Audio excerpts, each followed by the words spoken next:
Vamos dar início a mais uma sessão técnica do 14º EAT e da 11ª JASE. Nessa sessão teremos a apresentação do trabalho ChatGPT como assistente de ensino na disciplina de estrutura de dados. Esse é um trabalho de autoria do Igor Yepes e do André Fiorin. É um trabalho que vem do Instituto Federal Farroupilha, campus de Frederico Westphalen. De pronto, então, passa a palavra para o professor Igor, que tem 15 minutos para fazer a apresentação. Na sequência, então, vou fazer algumas considerações finais sobre o trabalho. Pode ficar à vontade, Igor. Obrigado, professor. Meu nome é Igor. Tá? Vou apresentar para vocês brevemente esse trabalho aqui, então vamos lá. Iniciando com a organização da apresentação, então nós temos um pequeno conjunto de slides aqui tratando sobre a introdução do trabalho, sobre os trabalhos correlatos, objetivo geral e específico do estudo, a metodologia utilizada, resultados e conclusões que foram obtidos no decorrer da pesquisa. Com a introdução, nós temos uma mudança de paradigma na forma do ensino, como ela vinha sendo processada até nos últimos tempos, né? Até recentemente. Então, apesar das tentativas de mudança de paradigma na área de ensino, com metodologias ativas, com uma série de outras formas e metodologias de ensino e teorias de ensino sendo aplicadas em sala de aula, basicamente a gente continua com o ensino ainda centrado no professor, ou seja, um ensino linear, um ensino padronizado e massivo, praticamente no mundo inteiro, com poucas exceções. E isso apresenta, digamos assim, pouca flexibilidade, principalmente quando a gente fala de disciplinas na área de ciência da computação, por exemplo, disciplinas como programação. Eu não diria tanto assim pouca flexibilidade, mas pouco recurso, por exemplo, em termos de atendimento do professor com relação aos alunos e suas necessidades individuais. Numa disciplina de programação, quem ministra uma aula de programação sabe muito bem da dificuldade para você conseguir atender os alunos nas suas especificidades. Tá? Com isso, então, nós temos agora a IA entrando dentro da sala de aula e os chatbots, como o ChatGPT, fazendo essa função, esse caminho para a mudança, que com certeza vem a mudar de forma significativa a dinâmica dentro das salas de aula. Aí nós temos, então, os chatbots, como o ChatGPT, que viriam a ser assistentes virtuais, que a gente começa a utilizar no nosso dia a dia. Tá? Mais especificamente do ano passado para cá, isso aí teve um crescente assim, exponencial em termos de utilização. Antes pouco se usava e eles eram não muito eficientes.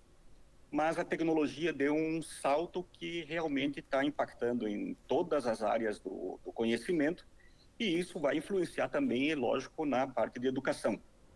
Então, esses assistentes virtuais já estão sendo, por mais que a gente tente evitar muitas vezes, sendo amplamente utilizados pelos alunos, como suporte para realizar tarefas, para aprendizado, como suporte na própria sala de aula mesmo, durante as disciplinas, e cabe a gente, então, investigar uma forma de tornar isso aí útil, da gente tornar essa nova ferramenta que está sendo utilizada e muitas vezes mal utilizada pelos alunos, virar ela ao nosso favor e a favor do ensino. Então, eles vêm utilizando o ChatGPT, por exemplo, como a ferramenta mais conhecida, como um assistente virtual dentro da sala de aula. Com isso, eles conseguem obter respostas personalizadas de forma instantânea para as dúvidas que eles têm naquele determinado momento sobre um determinado tópico da disciplina. E isso tem um lado positivo, né? Isso aí possibilita que os alunos aprendam de forma mais independente. Então, sendo bem direcionados para o uso dessas ferramentas, nota-se esse lado positivo justamente da independência do aluno com relação à gestão do seu aprendizado. Então, com isso, os alunos podem, como você vê logo abaixo ali, os alunos podem verificar seus erros em tempo real. Ou seja, um aluno está codificando, está realizando uma atividade, seja na área de computação, na área de matemática, em qualquer área, e ele pode verificar se a sua resposta, a sua linha de raciocínio estão corretas. Ele tem uma segunda opinião enquanto ele está realizando suas atividades. Tá? E tem a vantagem ainda desses assistentes virtuais poderem ou terem a capacidade de ensinarem o mesmo conceito de forma incansável para o aluno e nas mais diferentes metodologias, utilizando metáforas. Ele pode pedir para ensinar como se estivesse ensinando para uma criança, ou seja, com uma linguagem bem atécnica, né? Sem termos técnicos, o que pode facilitar muito o aprendizado para grande parte dos alunos. Por outro lado, nós vemos que o mercado também está sendo invadido por esse tipo de ferramentas. Então, nota-se que esse recurso da IA, os chatbots, eles não apenas estão interferindo na vida acadêmica, mas também vão interferir na vida profissional dos alunos. E, consequentemente, como estão sendo valorizados essas ferramentas da inteligência artificial na indústria, nas empresas em geral, é muito importante que os alunos aprendam a utilizar esses recursos de forma adequada, né? Porque eles vão precisar disso aí, com certeza, no seu trabalho futuro. É lógico que aí entra uma diversidade de questões pedagógicas e éticas que têm que ser consideradas e que a gente vai ir conversando rapidamente aqui no transcorrer da apresentação. Tá? Contudo, nós temos que destacar que o professor ainda continua sendo o mentor emocional e o facilitador do aprendizado dentro de sala de aula. Então, ainda não temos ferramentas de inteligência artificial num nível que possam, digamos, substituir a figura do professor como esse mediador do aprendizado em sala de aula. Trabalhos correlatos em relação a esse trabalho. Aqui foi uma grande dificuldade, pois não foram encontrados trabalhos com revistas indexadas que versassem sobre o uso do ChatGPT especificamente no ensino na área de computação. Tá? Então, o que mais próximo se encontrou foram esses 3 trabalhos, tá? Um bem recente do Joward, de 2023, que era sobre o uso do ChatGPT no ensino de ciências sociais, né? E os outros 2, um para alfabetização de IA na área de medicina e outro sobre o uso de chatbots na educação de uma forma mais genérica. Tá? Todos eles com aspectos positivos com relação ao uso da ferramenta. Objetivos desse trabalho. Então, objetivo geral, qual que seria? Investigar o impacto do uso do ChatGPT como um assistente de ensino na aprendizagem dos alunos, bem como na dinâmica da sala de aula e na interação com o professor. Então, nota-se que aqui não está se verificando ou não está assentando na questão ainda do mérito acadêmico proporcionado pelo uso dessa ferramenta. Tá? Objetivos específicos. Avaliação da eficiência do ChatGPT em fornecer informações, verificação do impacto na dinâmica em sala de aula, verificação das limitações dessa ferramenta, análise do feedback dos alunos e professores, avaliação da necessidade de supervisão e validação por parte do professor e implicação para futuras pesquisas. O trabalho procurou atender todos esses objetivos previstos, tá? Seguindo a seguinte metodologia. Nós trabalhamos com um grupo inicial de 29 alunos, então é uma turma regular do curso de Ciência da Computação, com 29 alunos matriculados na disciplina de Estrutura de Dados 2. Tá? Então, focados na linguagem C. Procedimentos iniciais que foram adotados com esse grupo de alunos. Nota-se aqui que a gente não tem um grupo de controle. Tá? Então, esse é um trabalho meramente investigativo, na verdade, ele seria classificado como um estudo de caso. Tá? Então, procedimentos iniciais que foram adotados para o trabalho. Apresentação do plano de ensino aos alunos, né, já incorporando o uso do ChatGPT dentro da disciplina. Uma discussão genérica sobre inteligência artificial, já que eles, nesse período que estão cursando essa disciplina, não tiveram acesso ainda à disciplina de inteligência artificial. E uma breve introdução ao uso do ChatGPT. Então, apresentando para eles alguns prompts interessantes para estudo e como utilizar a ferramenta de forma eficiente para colaborar com eles no desenvolvimento da disciplina, no decorrer da disciplina. A implementação, né? Então, ocorreu a geração de atividades, foi desenvolvido um conjunto de atividades, como a gente vai ver mais para frente. O uso do ChatGPT foi feito de forma autônoma, tá? Ou seja, autônoma pelos alunos, cabia a eles definir quando eles iam precisar da ferramenta, como é que eles iam utilizar essa ferramenta, e era exigido dos alunos, então, um feedback e uma reflexão sobre o uso da ferramenta. Então, ao longo do semestre, eles foram expostos a 12 listas, tá? de trabalhos específicos, de exercícios, bem dizer, sobre estrutura de dados. E também foram desafiados, né, a apresentar trabalhos mais bibliográficos, mais teóricos, versando sobre alguns temas da disciplina que não teria, digamos, condições de ter uma implementação prática. Então, isso aí ficou uma parte mais teórica apresentada por seminários. O professor, durante todo esse período, atuou como um guia, auxiliando os alunos na utilização do ChatGPT e validando respostas caso os alunos tivessem alguma dúvida sobre se a resposta do ChatGPT estava realmente certa ou não. Tá?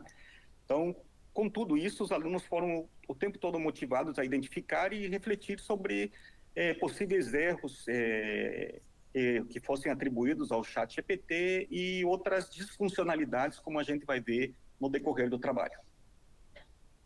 Resultados obtidos. Então, foi observado e chamou bastante atenção do professor justamente a redução nas consultas diretas, ou seja, o ChatGPT cumpriu a sua função em termos de assistente de aula, né? Ele serviu realmente como um monitor, facilitando tirar dúvida dos alunos com respeito a determinadas tarefas, a determinados exercícios, a determinados conceitos e até mesmo a parte prática de programação em alguns tópicos da disciplina. Tá?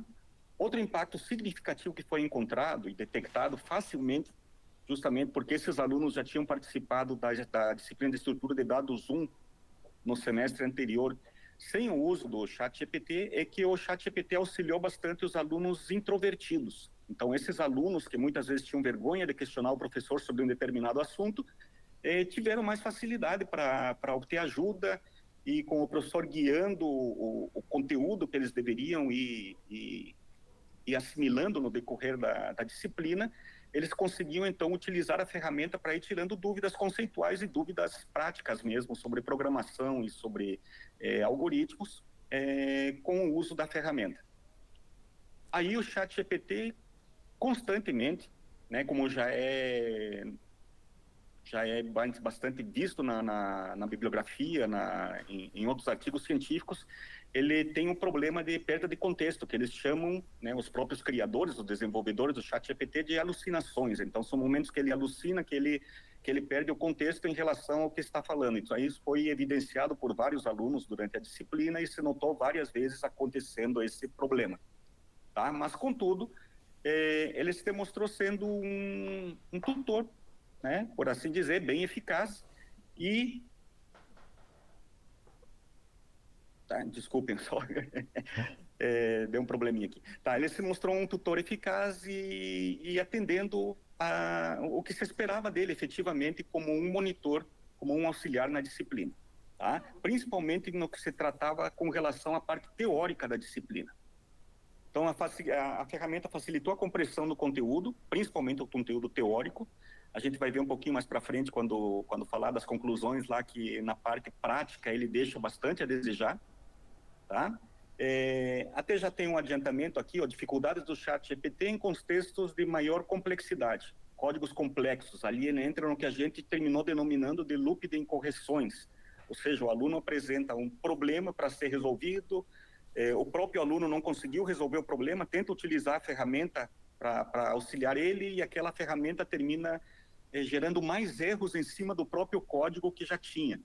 Tá? Principalmente quando ele trabalhava com códigos mais complexos, códigos mais extensos. Com códigos pequenos, o ChatGPT se vira muito bem. Tá? E com códigos grandes, a gente pode dizer que ele consegue até criar um esqueleto de um código mais complexo, mas ele termina se perdendo muito com isso. Resultados finais aqui, já quase finalizando a nossa apresentação. A aceitação do ChatGPT pelos alunos. Nós tivemos um conjunto de quase 22% dos alunos que não aprovaram o uso do ChatGPT ou não viram ele como uma coisa vantajosa em sala de aula. Tá? Indiferentes, aproximadamente 11% dos alunos lá, e aprovaram o uso do ChatGPT, inclusive ressaltando muito a sua utilidade, a sua facilidade de uso e a assertividade da ferramenta, em um patamar ali de 67,6%.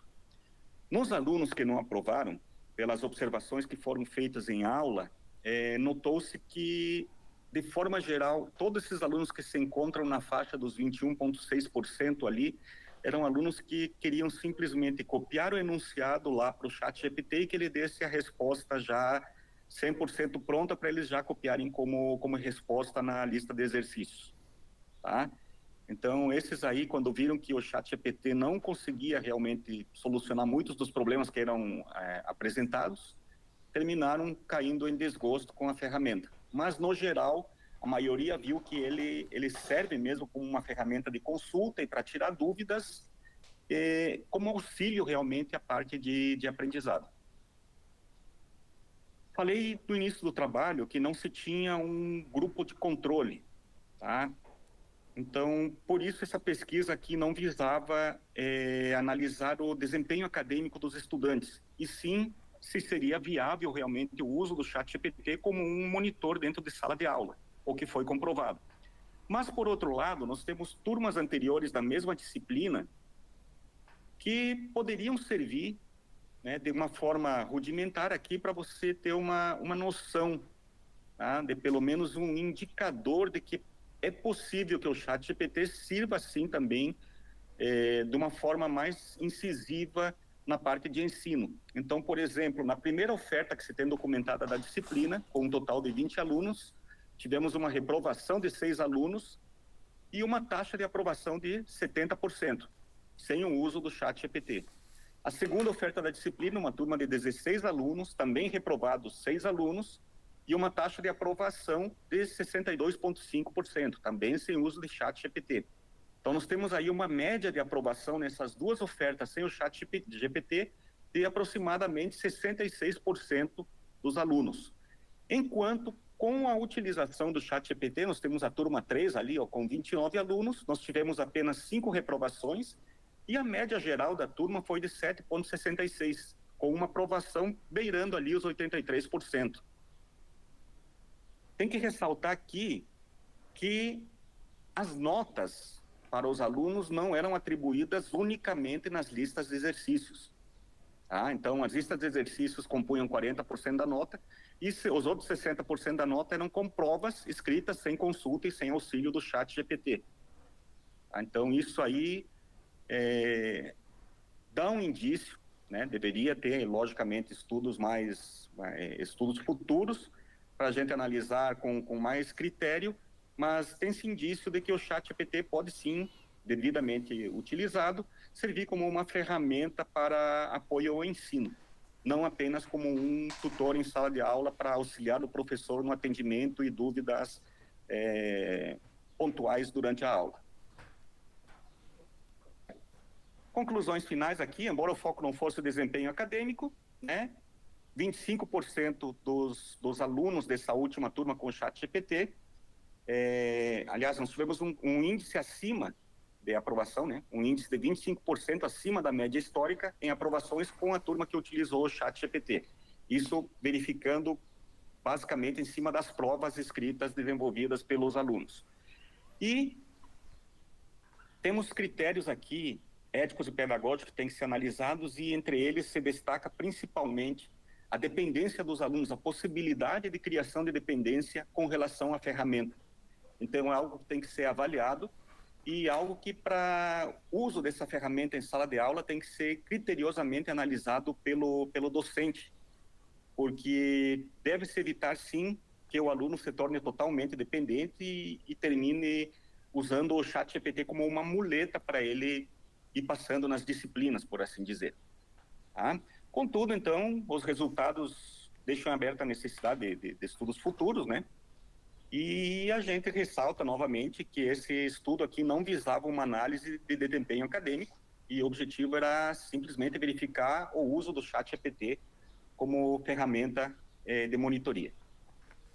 Aqui segue, então, a relação de de bibliografias utilizadas no presente trabalho, tá? Estão disponíveis no artigo também para quem quiser tirar alguma dúvida, são tudo bibliografias bem recentes, e fico aberto então aqui para questionamentos. Obrigado, então, professor Igor, pela tua apresentação aí. Primeiramente, parabéns pelo teu trabalho. É bem interessante aí as conclusões desse tema bem recente que a gente vem enfrentando, né? Um desafio para a inclusão dele em vários aspectos da tecnologia, um deles nas aulas. Eu fiquei com fiquei pensando numa coisa que você falou em relação ao uso teórico e ao uso prático dessa ferramenta, que talvez o uso teórico ele seja tenha respostas mais assertivas, né? E eu queria te perguntar assim, o que tu acha em relação à evolução dessa tecnologia? Tu acredita que ela vai ser algum dia capaz, no futuro recente talvez, de sanar essas questões práticas do desenvolvimento e como que isso afetaria, por exemplo, o desenvolvimento de trabalhos práticos de implementação, assim, do ponto de vista de questões de autoria, questões de dependência dos alunos na resolução desse tipo de tarefa? Eu, pessoalmente, assim, eu não tenho dúvidas de que essa ferramenta vai avançar muito ainda. Então, eu, pessoalmente, acredito que logo essa ferramenta, se essa aqui é uma das primeiras versões que a gente está trabalhando e ela já consegue desenvolver, digamos assim, coisas básicas e até complexas num nível muito superior a alunos que estão no início do curso, eu acredito que em breve ela vai estar sanando, sim, problemas muito mais complexos e abrangentes, né? Sem grandes problemas, sem muitos erros. É lógico, cabe ao profissional futuramente agora saber utilizar essas ferramentas, saber consolidar o uso dessas ferramentas e integrar essas ferramentas para um uso profissional. E não sei, nós teremos um período aí que vai ter uma adaptação geral ao uso dessas ferramentas. Geral, eu digo em termos de indústria, de comércio, tá, tanto comercial quanto acadêmica. A ferramenta vai representar um impacto grande, sim, na minha opinião, no que nós estamos fazendo hoje. Então, o fazer de hoje, o nos fazer de hoje em dia já está mudando com essa ferramenta e eu acredito que vai ser grandemente impactado nos próximos anos, e não é a longo prazo, não é a curto prazo. Então, nós teremos que ter um período aí de adaptação da área comercial e um período de adaptação da academia para saber lidar e saber como se adaptar a esse mundo que está se apresentando para nós ali. Não sei se era mais ou menos isso que tu querias ver ou... É bem nesse sentido mesmo, mas a gente sabe que no dia a dia da computação, uma das práticas específicas, por exemplo, é você passar um trabalho para um aluno, né? A gente às vezes acaba tendo que enfrentar algumas questões de plágio que são facilmente encontradas, por exemplo, por meio de uso de softwares específicos, né? Mas essa ferramenta, por exemplo, ela pode dificultar essa questão de identificação da autoria, de fato, do desenvolvimento de um código, né? Então, isso propõe muitos desafios que a gente ainda está por conhecer as ferramentas que vão nos auxiliar, né, a desenvolver essas questões. Não sei se tu concorda com isso.